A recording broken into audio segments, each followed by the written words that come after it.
Do you want to go back to the podcast? I guess so. Yeah.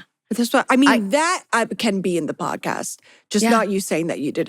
Yeah, that one absolutely time. No, where you go, absolutely. It was not. one time. It was one time. One time. It was one time. I took that antidepressant one time. I took that antidepressant one time. one time.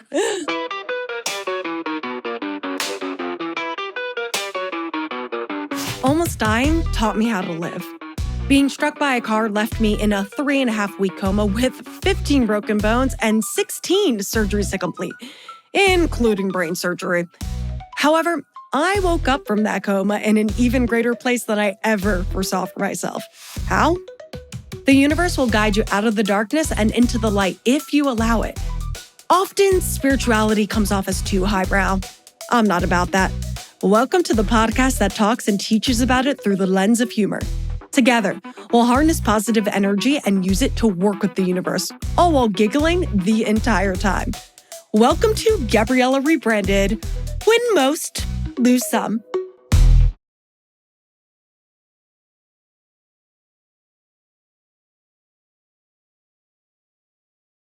How do we start this? I don't know. I don't know. Well, thank you for coming. I'm so excited to be here. Thank you for having me. I'm so excited for you. You have a podcast just as much as I do. You should know how to start these things. Well, I don't know. I feel like I'm looking in a mirror right now. Like, what would I tell? You feel like, yeah. Yeah. I also feel like I'm looking, this is kind of weird. It is. Oh my God. Is that? Okay. You look good, kid. You look good, kid. You look good. You look good. You look good. And I want to say for the permanent record, this is being filmed in summer. So, oh yeah, this is being filmed in the summer. It is June at the current moment. Yes. I think I don't know if this episode, it's either going to come out this month or next, probably next. But I love that. It's June. It's June. Well, if it comes out in July, it's my birthday month. So I'm fine with that too. Oh too. yeah, Cancer. Shall we? Yes. Cheers. Cheers. Cheers. What's diabolical is I did do the clink with that. I saw you do that. I saw you do that. I saw you do that. I mean, party girl through and through. I cannot deny it. It's in my bones to be a party girl. I mean, if you don't make eye contact and you don't hit the table and you don't throw it back, come on. I didn't finish it. Oh, girl. I'm a bitch. I left. I mean, there's like nothing left. No crumbs, right? No crumbs. No crumbs. I've like one little.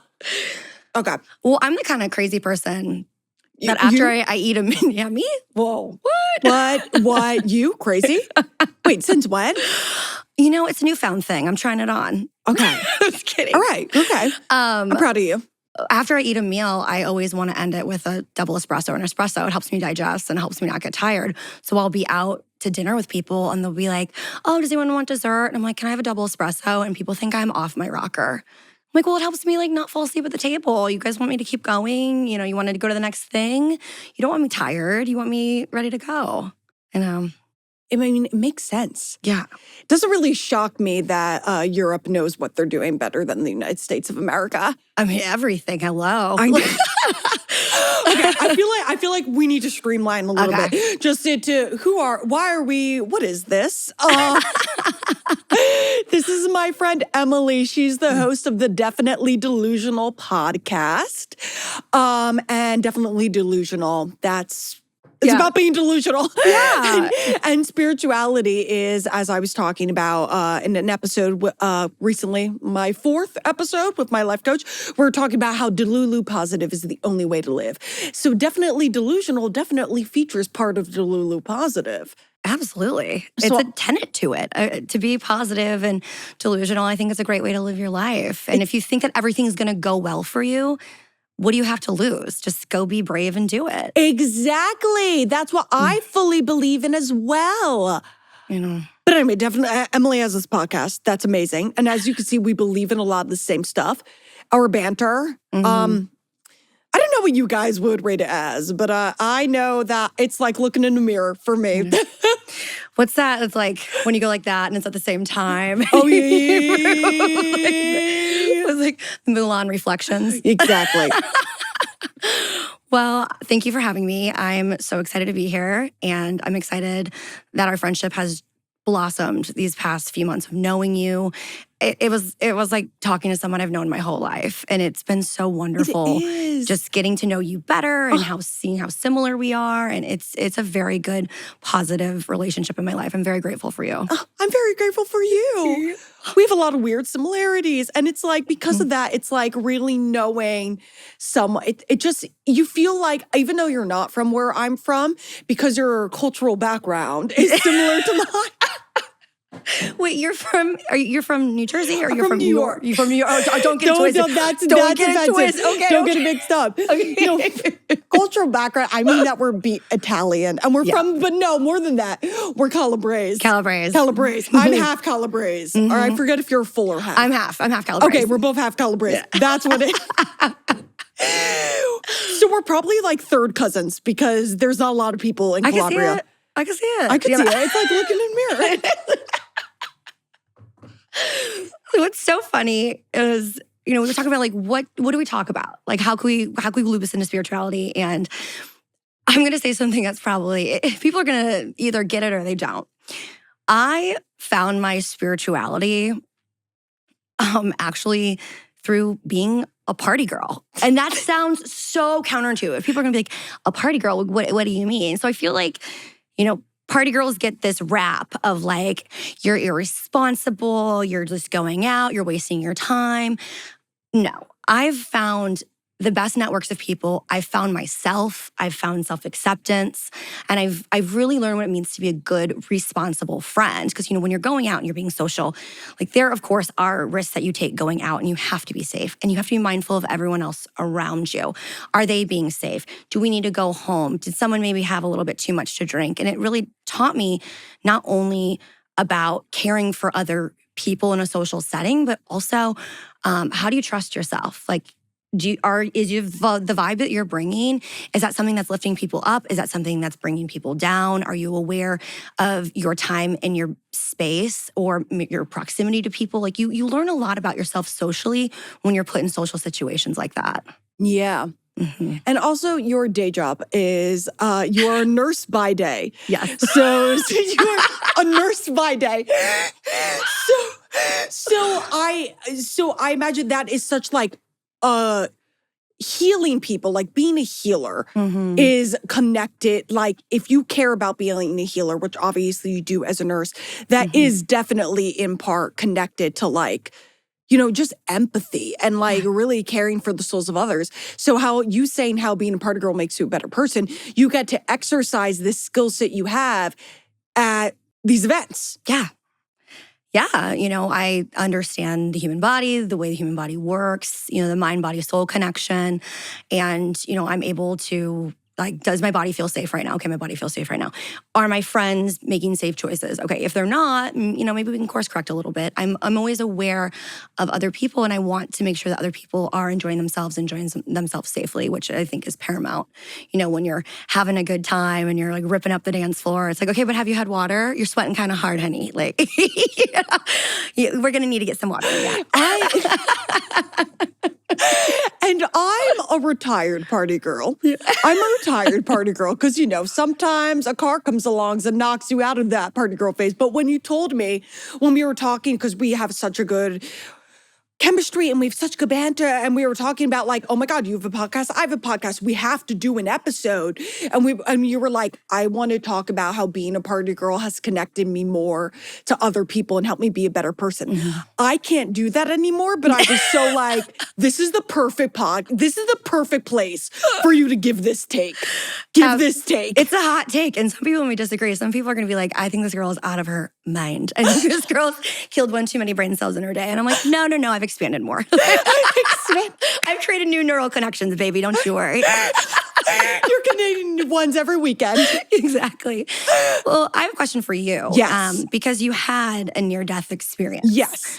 Do you feel that since you had this experience and it was something that changed your life indefinitely, that because you know how close you were to death, or what it feels like to almost die, that now you know what it feels like to live? Yes. That took me, because I was thinking of, yes. Yes. I think I sometimes forget, and I need to do a better job of reminding. I need to make an effort to remind myself more frequently, which I've been really good about doing. The past like couple months, I've started to be really good about reminding myself, like, hey, like what my experience did give me is one, never say never, because just because something has a really low chance of happening doesn't mean it won't happen. It told me to stop fucking putting things off because like you truly do not, you don't know if you're going to be here in 5 minutes. So like if you are given an opportunity, and I'm not saying something dangerous or reckless, but if it's something like just like, go make a move on that guy, like in a cute, flirty, friendly way. I'm not saying in like a date rape situation. Yeah. I'm saying like get out and about. Safely. I'm saying like, yeah, like fucking do it. Like, or sort of, or just like, if you're like on the fence about leaving your job or staying in your job or leaving your job or staying in your job or leaving it, fucking leave. Yeah. Like, just do it. Like, it's kind of like, you just do it. That's what Einstein taught me. No, but I definitely think that. And then it also, when you have an experience like I did, it puts together what really matters and what's really important in this world, which everyone should know, but not everyone realizes. And then something like this sort of wakes you up to what really matters and what's really important.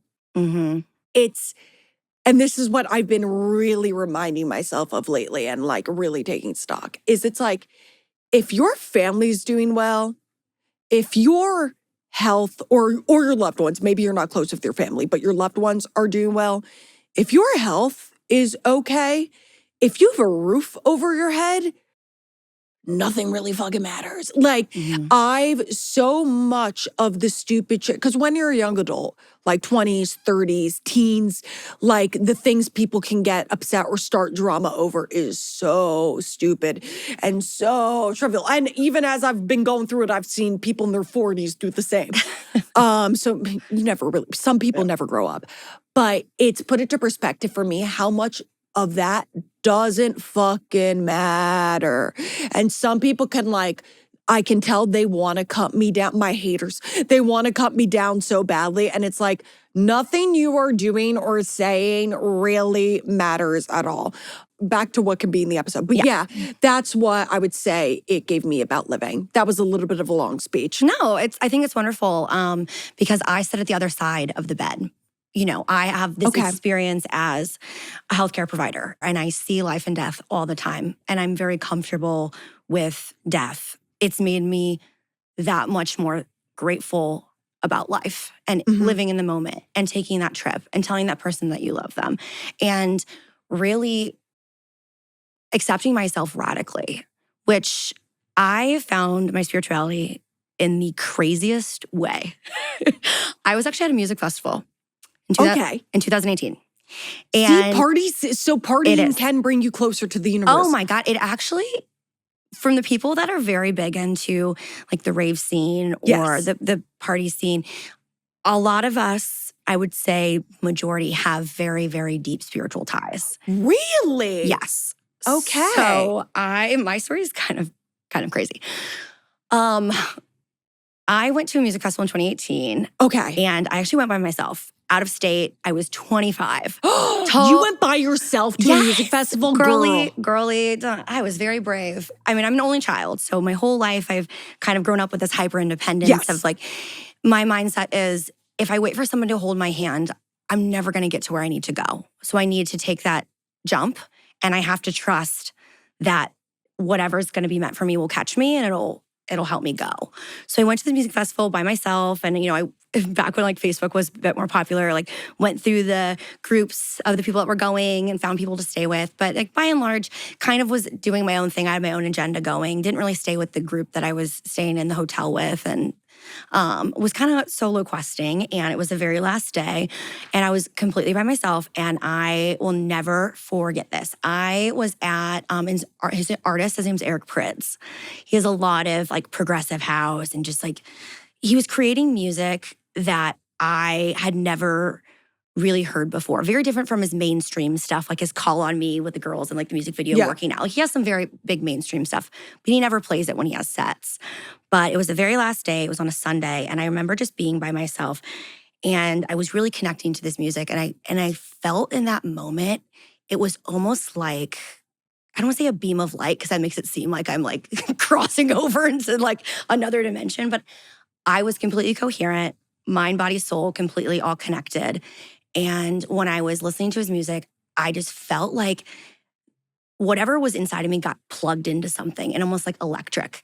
And I had this like download of this higher knowledge that was like, you are safe, you are loved, you are accepted, you are you, you are perfect the way you are.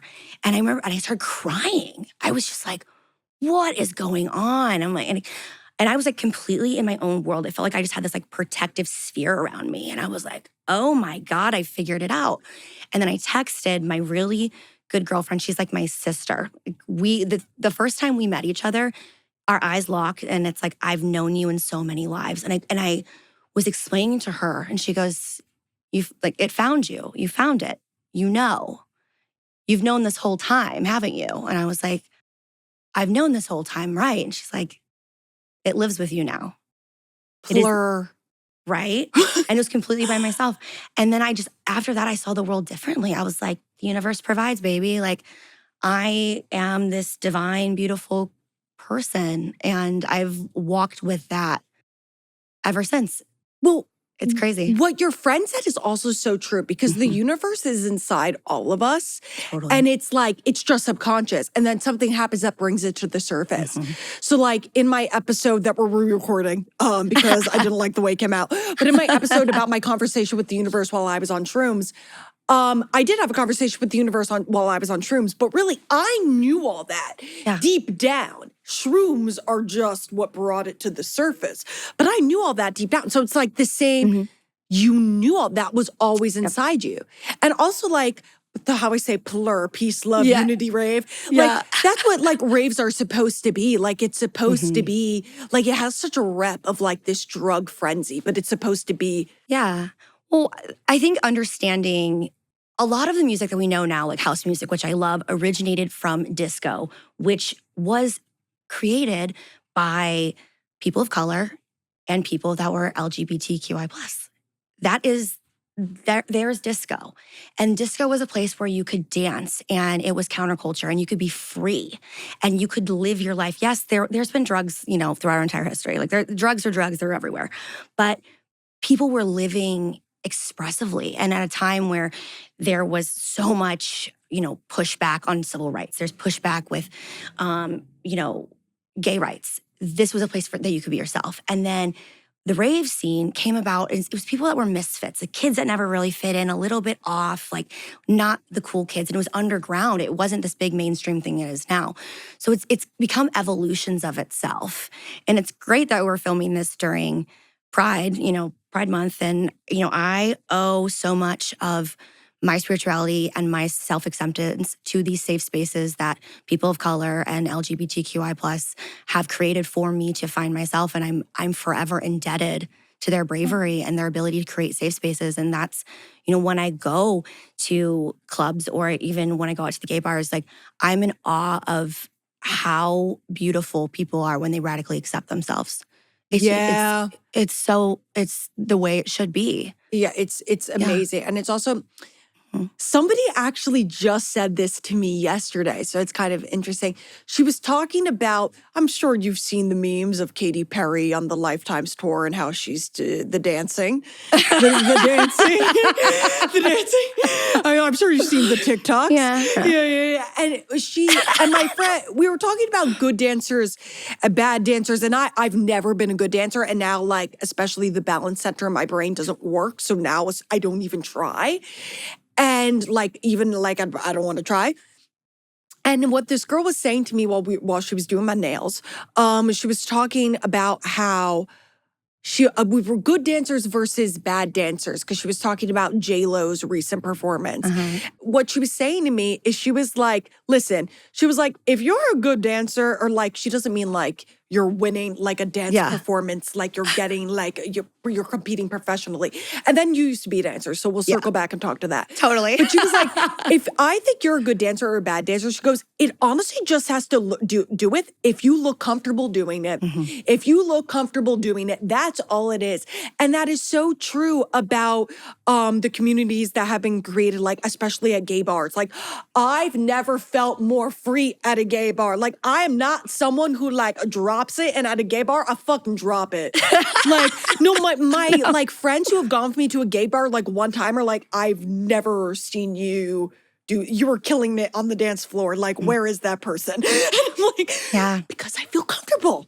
Yeah. Yeah. And you should feel that way every day. I know. Well, in my mind, because I did grow up in the dance community, and and I'm actually at the ripe old age of 31, about to be 32, I'm taking classes like regularly. Yes. And it's been amazing for, my self-confidence and just the connection to the divine feminine, which we'll talk about in a bit. The video you posted recently, I just have to shout you out real quick. The video in your heels class was fucking insane. And I remember, I didn't know you had a dancing background. And you posted an Instagram story on Memorial Day weekend of you like fucking at some club, like shaking your ass. And I was like, oh my God, girl can dance. And then you posted the video of the steps class in the heels. And I was like, oh no, Shawty can dance. And then I found out, because we're recording this, that you used to be a professional dancer. Well, or competitive. Yeah, growing up. It's, I think, okay, you'll appreciate this. Okay, growing up, my mom danced. Like she did dance classes. And then, of course, like it just goes down the pipeline. And, I think in my mind, do you remember Dirty Dancing? Yes. I swear that movie, like, I don't know what it did, but it rewilded my neural pathways when I was a child. My mom was like, you should watch Dirty Dancing. And the scenes when they were in the dance hall, it was the workers, because we all know that the people behind the scenes, I mean, they get down. Like, they're the fun ones, not the guests, it's the workers. But when they're all just like dancing together and they're just like, they're so cohesive. Like in my mind, I look like that when I'm out at the club. If I'm dancing with a guy, I'm like, oh my God, I'm a professional dancer. And it's like, oh no, honey, there are arms and legs everywhere. Just like, it looks good in your mind. Yes. But if you were to pan on that, you'd be like, oh my God, what are they, that's flailing. But it doesn't matter, because in my mind, I look great. But no, I think that's the best thing, the connection. I think that is like out and about, just dancing with people. And it's like, I have a lot of guy friends. It's, they're gay, but the way we dance together, I'm like, oh, this is so hot. And there's nothing sexual about it at all. It's just like us connecting and dancing and moving as like one unit. And it's like the coolest feeling in the world when you can connect with somebody like that, Yeah. And if it's, if it's a straight guy and there's a dance floor makeout, then bonus points for me. But if not, points for me. I'll take that. Put that on a win on the hashboard. So. Unfortunately, I feel like when it comes to like the skills of dancing, it often isn't the straight guy. Yeah, but in my mind, unfortunately. In my delusion. Listen, when it is, it's incredible. I just don't feel like it's that. But when it is, it's a good thing you're in West Hollywood. That's how we're all. Give me a call when it is. I'll break the fourth wall on that. I'll break the fourth wall on that. Does anybody have Channing Tatum's cell phone number? Okay. Nick? No? Okay. I was. Nick knows Serena Williams. No way. Yeah. Oh, I love that. Oh, no, they're friends. No, like she's teaching him how to crip walk. Like they're friends. Okay. Like, yeah. Well, I did. No, she crushed that at the Super Bowl. She deserves it. She crushed that. Take her flowers. She deserves it. Get a girl. Yeah. Like, bow down. Yeah. No, I did get on stage at Magic Mike though, because there was the lap dance part, I was definitely on stage. And the part with like that other people have done where they like carry you. And I was just like, I'm gonna be weightless right now. Just do whatever you want to do. Do whatever. I'm like, and now I'm on the floor. My legs are up. And I'm like, sorry, Mom. Sorry, Mom. Well, also, do you still have the flexibility from your days as a dancer? You know what? I hit a middle split yesterday. You hit a middle split? Yeah, I did. On the improv part, so we were dancing to Doja Cat, and it was, what was it called? It's one of her songs that's like it's really popular, but the lyrics are just like, they're sexy. Like it's straight up. And part at the end, you just improv the end, and I don't know why I decided to hit a middle split, but today I am feeling it, so. Oh, you're feeling a little. I'm feeling a little bad. But that means we can Feel a little So bad. now we know we just need to stretch more. You stretch more. Can Yeah. you twerk in a split? No, you know what? I'm gonna work on that. I feel like that fits with your personality. Yeah, I will one day. I think. Okay. I'll get it back. We can coach you. One day. Do you think maybe some more can help? Honestly, she probably could. She probably could, at least giving you the energy and the beats. I agree. I don't know if any of the instructors at High Am. Kiara is a dancer, but she's leaving. I know. I love her. I don't know who I love her. else. God, who else? That's why I have abandonment issues. Everyone leaves me. Everyone that I love leaves. This is why I haven't Kiara's leaving the gym. Everyone leaves. Well, shit. Well, but sorry, there's just so this is so funny to me. What was something that I know you wanted to talk about, which I think is so Divine interesting. Feminine. Yes. Okay, yes. got it. Divine Feminine. Yes. okay. I'm like a little sweaty. Can I like We fan can. off? Can I fan? Yeah. We should. I gotta take the shit off. Sorry. We're taking a break. This is what I'm taking 5 minute break. Should I switch to my shawl? Oh yeah. You feel like costume change. I just need to. Okay. This is great. This is great. That's showbiz, baby. You got That's just showbiz, That's baby. Showbiz, baby. That's showbiz, baby. Come prepared. Yes. Okay. How do you want to start this? Um. You want to intro me in? So what I want to talk about next is because you've been talking so much about, I love talking about how like raves and being a party girl you feel has connected you to like the earth and your soul in a way. Yeah. Because I think we need to stop having like taboo things be taboo. And I think there are a lot of things that absolutely. come off as bad that like Oh yeah. are really, so like I think it's beautiful and I'm excited. so glad that we're having a conversation about it and that I'm learning because I myself am not a raver. But I also wanted, I know you'd mentioned this before, that you thought dancing at these raves and everything. One, how is that different than your time competitive dancing? Because I know your time competitive dancing wasn't the nicest to your body. Oh, yes. Okay. Yeah. So this was a breakthrough that I had. Okay. You know, when I was competitively dancing, like everything was choreographed, everything is structured. And, you know, at the time, you know, you are a teenager and the whole world, you feel like you have to look a certain way or be a certain way. And growing up in diet culture, like you feel like if you don't look like this or you don't have a quote unquote dancer's body, like you're not going to be successful or you feel like you're failing in some way. So when I stopped competitively dancing, I went to college. I still did stuff with dance in college, like dance for my sorority, did like, you know, a girls group that was like old dancers and sorority girls that want to get together and perform. And actually now they compete and they are insanely good. Like we didn't compete. Yeah, they flipped it. I mean, we took like a little student-run college dance team, and like we gave them the foundation, but they've taken off and exploded with it. I'm so proud. But of them. you gave the foundation. Yes, I was one of the original members. Okay. Okay. So, You were one of the original. Yeah. So all I right. was one of the originals. So but, they're only able to run because you walked. Yeah, we crawled, so they were running marathons now. But what was nice is when I started going to festivals and raves, and at that time, you're just dancing. Like, there's no one telling you 5, 6, 7, 8, you have to hit this count at this time. Okay. You move with what feels natural. You move with what the music tells you. Yeah. You move spiritually. It comes from your soul. It's not planned. It's all improv. And then I started thinking about, you know, the concepts of when do I feel my best? When do I feel most goddess-like? When do I feel like I am a whole person? It's when I'm free on that dance floor. It's when I'm moving. It's when I'm connecting.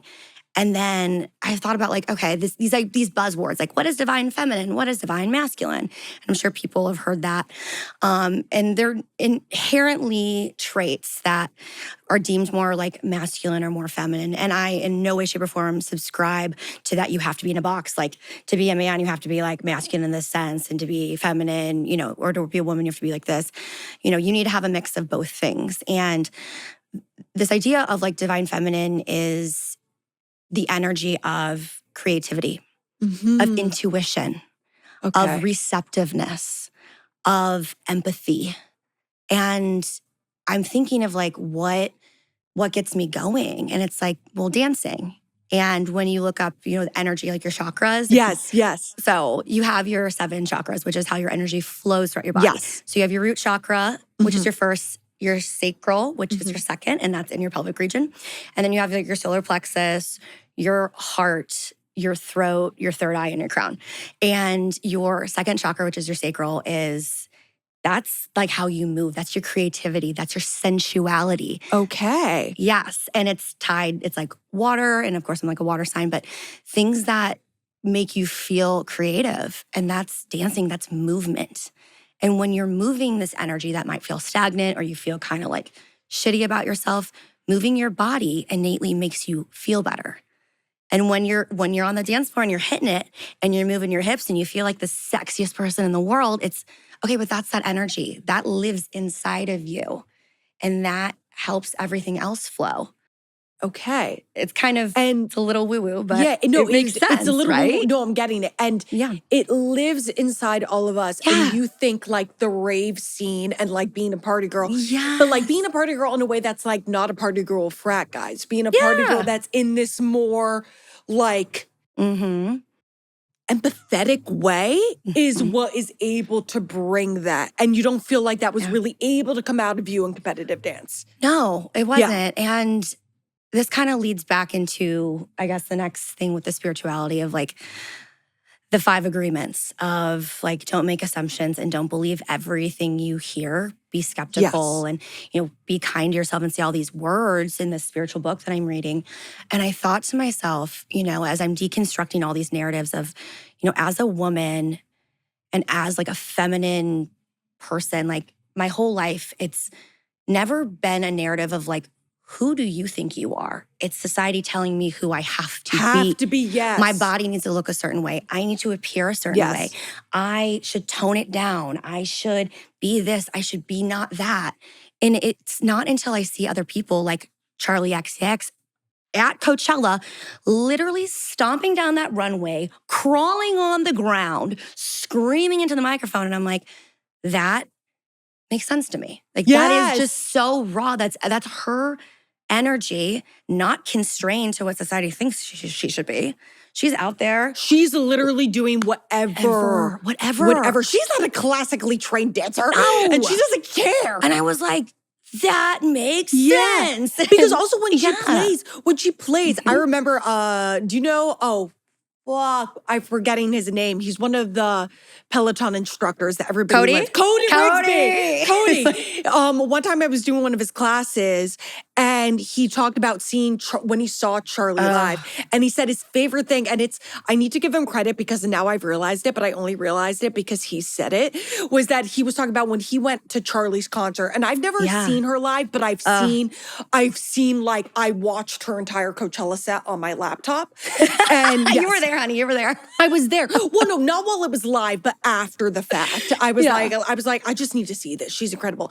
But what he said, and it's so true, is that when she performs, like 75% of the time she's up there by herself. Only 25% of the time are there backup dancing. It's just her vibing for like 75% of the time. And the audience is losing their minds. It's absolutely feral. I love that. I love people like that. Just raw. It's not choreographed. Well, I'm sure some of it has to be choreographed, but like it's unfiltered. Well, also, I don't know Charlie XCX personally, wish I did, but I don't think she became like this overnight. She's been hustling and going at it. Like she's been on the music scene like since like 2010. Like it's not like this happened overnight. So I think for her to step into that, remember when she was featured on an Iggy Azalea song? I'm talking about Icona Pop. I've been riding with her since Icona Pop. Wait, oh my God. Wait, she was in Icona Pop? That's where she comes from? I don't care. I love it. That's her. She's I love it. No, I know who Icona Pop is. She's I love it. I thought she might have been. Her discography is insane. Okay, there she is. But she's had some like fucking hits, but now she's like a movement. Yeah, she has. She's Brat. Brat makes sense to me. Brat totally is like, that whole album, it was like, I get it. Like I truthfully get that album. There's a couple other ones. And of course, they're all female artists that I completely relate to. But I love that album. She's a club girl. I mean, Charlie's definitely a club girl. She's She's London, definitely a club girl. Yeah. She's definitely a club girl. Except me and my roommate were actually, and then we'll go back to the content, but we're taking an intermission to talk about Charlie XCX. My roommate and I were having a debate. My roommate was like, because in her line, she talks about her songs, she talks about some explicit drugs and drug paraphernalia. Yeah. Of course. One that is reflective of snow. Absolutely. And she... Honey, I was picking up what you were putting on a long time ago. We want to keep the podcast, relatively safe for the minors. I want to keep my job. I want to keep my day job. So we're not saying we're snow. Yeah. We're talking about snow. Yeah. And my roommate and I, we were talking, we were like, how much do you think that's, because we know to an extent it has to be true. Oh, yeah. But we were saying, how much do you think it's a persona and how much do you think it's true? Because she's fucking working. Yeah. She's playing shows and shows and shows and shows. And like, and to some extent, she might need some of that to keep her up and keep her going. But also to some extent, because she's been the longevity of her career. Yeah. She's been at it for so long.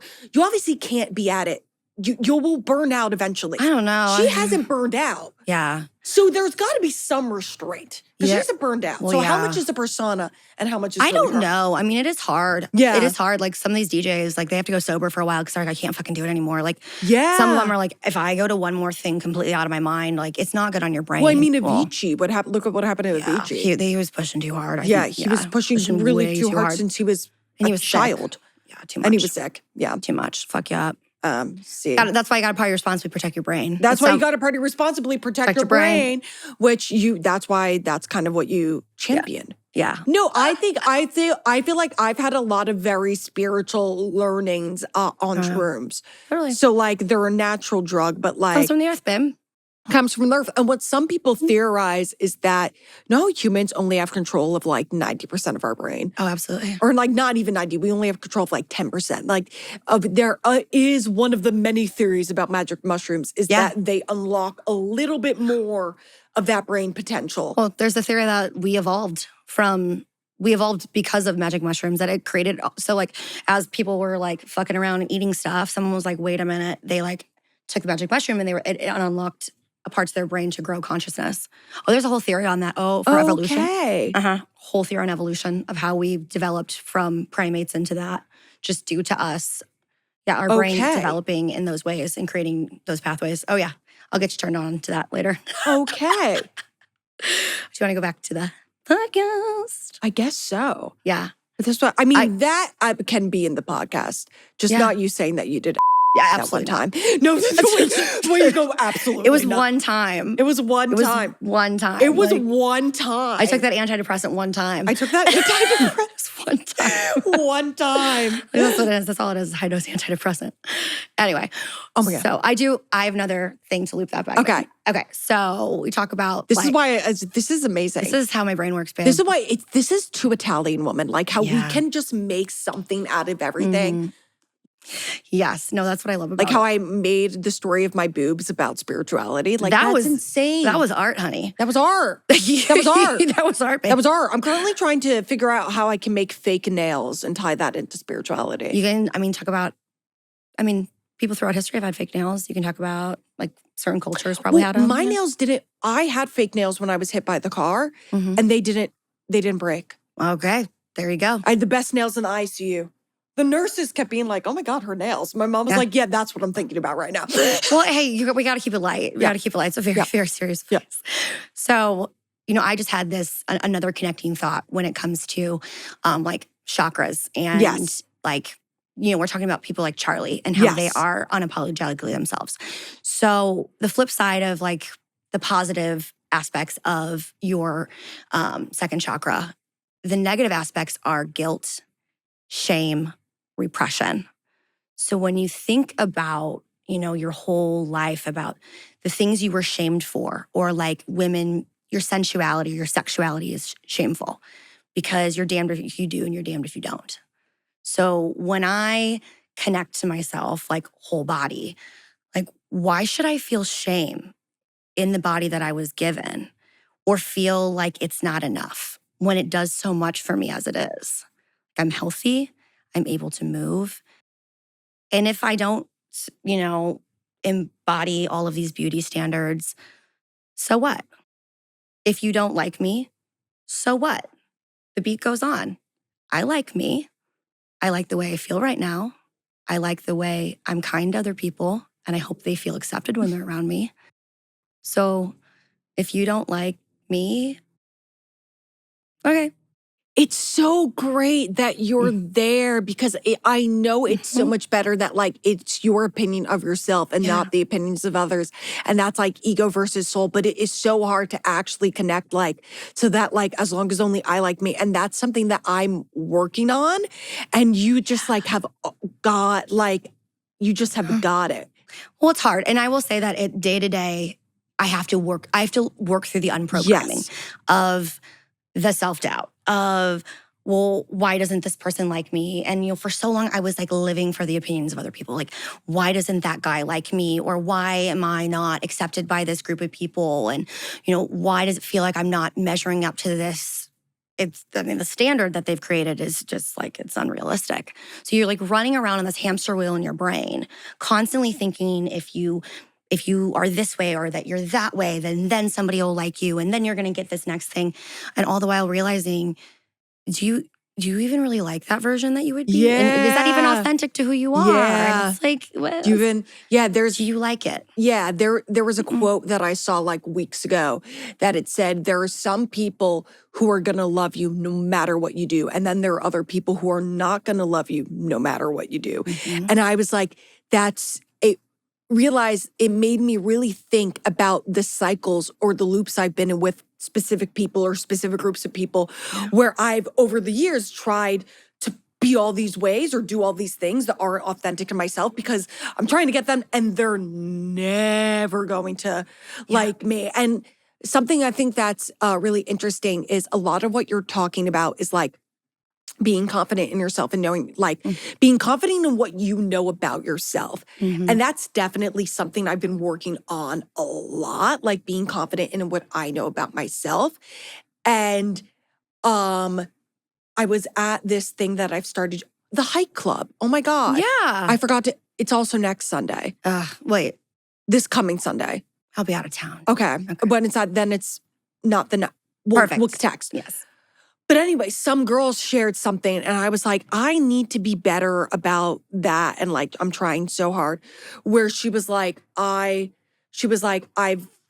was in an argument with someone. They were coming at me for something. And I realized like, I know myself. So what they were criticizing me for, I know is not me. And I was just like, okay, in my head, I clearly triggered them. I touched some sort of trigger. So, and this is the reaction. So like, I like said to them like, all right, when you are in a better place, we will talk about this, but I am not going to entertain stuff that I know to not be true because I know me. And I was really thinking about that. And I was like, I was thinking about a situation a bit ago that happened a couple months ago. And I was thinking about a situation that happened in the following, just this past week recently, where like what I was criticized about, or people called me out for. And in one time it was in a very like helpful, like a very healthy friend, but it was like very clearly situations where it was just like, I triggered areas of people to respond in the ways they did. But I know that things they said both times blatantly not true. And like, it's not my responsibility to like be constantly aware of every single person I talk to's triggers. Not every person is aware of mine. Yeah. Yeah. Yeah. Well, that's funny. So the book I'm reading is The 5 Agreements. Yes. And one of the agreements is... Oh, this is a recommendation, right? Yeah. One of the agreements is don't take things personally. Yes. Everybody is living their own reality. And you may feel like you are, seen in this way because this is the reality you're living in. But that person probably doesn't view you in that way. You're not as important in that person's reality as you are in your own. Yeah. And don't take things personally and don't make assumptions about what people are thinking. And don't believe everything you hear. Be a little skeptical. I've been trying to be so much better. You know your truth. Yeah. You know that. There's no need to explain it. There's no need to, I'm glad that you didn't get in that rabbit hole of like, but they have to believe me. But if I present my case, then they're going to think that what I'm saying is true. And it's like, they're going to either think it or not. And I know. You know you. Lately, I've been doing such a better of just being like, you don't need to plead your case. You don't need to always explain your, like, you know you. Yeah. It's all right. Like it's just, okay. Like how people treat you is like how people treat you. I've said this a million times. It's a reflection of others. It's not a reflection of you at all. So like if someone is really rude and disrespectful to you, like that's their own thing. That is not you at all. And I think I personally, I wish everyone could be like this. I feel like something I've gotten better about is sometimes when somebody does or says something that does really upset me, and it's a friend that I very much still want to keep, and I know it was just like something lost in the ether, and I know that it was something that primarily triggered me, is I say when I talk to them about it, like, hey, you doing that or saying that triggered this in me because this is something that I've been battling with. So I know you didn't mean it that way, but I just want you to be like, because I love you, because I value you, I want to make sure that you don't, trigger me again. Like I want us to keep moving forward in a productive manner. And I wish everyone could come at you with that self-awareness. Yeah. I mean, I'm just perfect at everything. No, that's no, believe me, I'm somebody who's fucking crazy. I've really had to work on that one. It reminds me, Scott Disick had this really funny take. He's like, I just think everybody else is a problem. I'm the perfect one. And he's like, I don't know what they're talking literally, I just think that everyone else is. Like, it's not me, it's everybody else. Yeah. And I think that's something I've had to work through throughout my whole life is not taking things personally. Because, I was a kid, they're like, you're just so sensitive. And I'm like, yes, okay, I'm sensitive. I think I've always been somebody that picks up on energy of other people, and I would internalize it. And I would always be like, catering to other people's emotions and wanting to make everything, so much better and always being gracious and kind and all these things. And I would take things so personally. And now I'm kind of, as I'm becoming more secure with myself and, really enjoying who I am as a person, like, okay, if a guy wants to ghost me, okay, bye. Like, I'm not going to plead my case. Like, what am I going to do? Chase after you? Bye, and same, for me to other people too. Like, I hope, if it's important for a relationship, please always tell me. Oh, yeah, that I've if hurt it's you. important for a relationship, tell me, yeah. If it's something that's just trivial, I don't mean to hurt people's feelings. That's not my shtick in life, but, I want to, don't take things so personally. I'm sure, I make things so much bigger in my head than what they are. I do. Everyone's the main character of their own universe. I am so guilty of this. I've had to work so hard on it. I make everything about me. We talked about this at cocktail. Oh my God, we did. We talked about, right, we did. I make everything. Everything's about me all the time. Everything's about me all the time.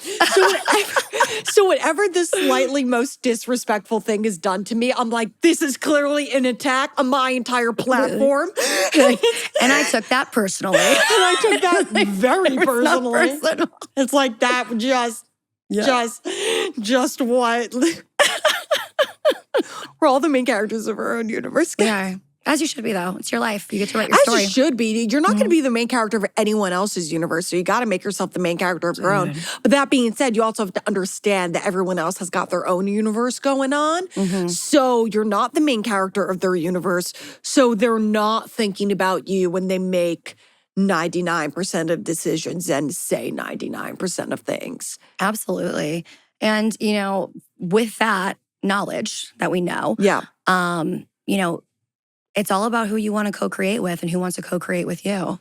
Yeah. That's what it's about. Who's going to meet you halfway and create something freaking awesome. Like create your own dope little dream together, or, that's platonically or romantically. And, who wants that shared dream with you is what it's all about. And for me, it's like, I'm down to share the shared dream on the dance floor, if that's what everyone's vibing to. That's what, yeah. And I feel like the dance floor the dance floor is like the epitome of not taking things, how comfortable everyone is. It's the epitome of not taking things personally. Yeah. Because the only way you're able to be that comfortable is you wouldn't take any criticism personally. Yeah, exactly. No, if you do whatever you want to do. And I'm so grateful for creative people. I'm so drawn to people that create things, or whether it's art or it's music or it's movement or anything creative. I'm drawn to people like that. It's probably why I have such a thing for DJs. That's my own toxic trait. I'm like, hit that beat. That's why I'm such a you make thing me want to dance. That's why I'm such a thing for DJs. I know it's like the ultimate red flag in LA. They're like, oh God. Yeah. I'm like, oh God. honey, you have a thing for DJs. I do. You're gonna be. That's a tough place to be. It's a tough place to be, but I want to be the girl on the platform dancing for everybody. I just want to be the girl on the platform, just bearing my soul for the world. I think the one thing I can be thankful to my sensitivity to hearing and also overstimulation is that I will never have a thing for DJs, because I'm like, I can't be in that atmosphere. That's painful. How do you do that? Well, I'm a masochist, so there you go.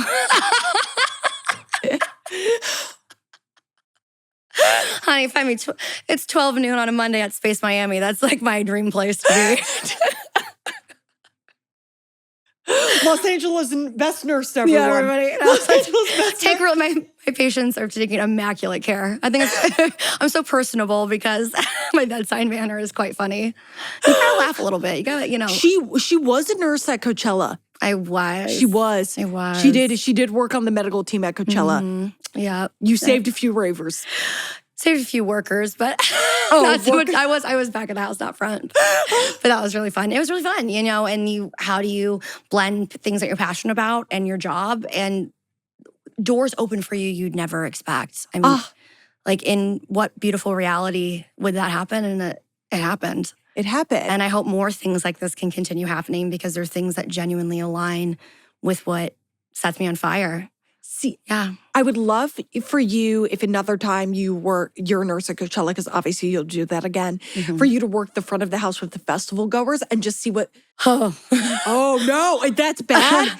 No, it's just different. It's a different. I was just gonna say, like, if there's anything that you learn from like seeing people in that environment. Well, I have people that I definitely can refer you to. I have coworkers that do it. So maybe I can give you some good referrals from in their experience, because they have some crazy stories. Okay. This was so fun. This was fun. Thank you so much for having me. So your rec.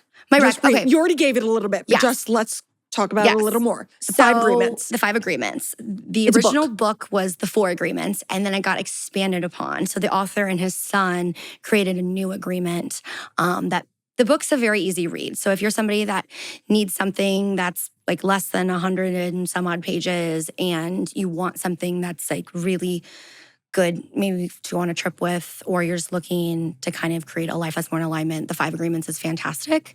And it's really helping me grow as a person. So I like it. All right. I know a lot of people that book. I've never read it, but I know a lot of people that I need to read it. Yeah. Well, I need to read it. It's a quick read, right? Oh, so easy. I can borrow it? Yeah, you can borrow it. Oh my God, amazing. Yeah. And then every episode, or I try to do it, I share my spiritual moment of the week.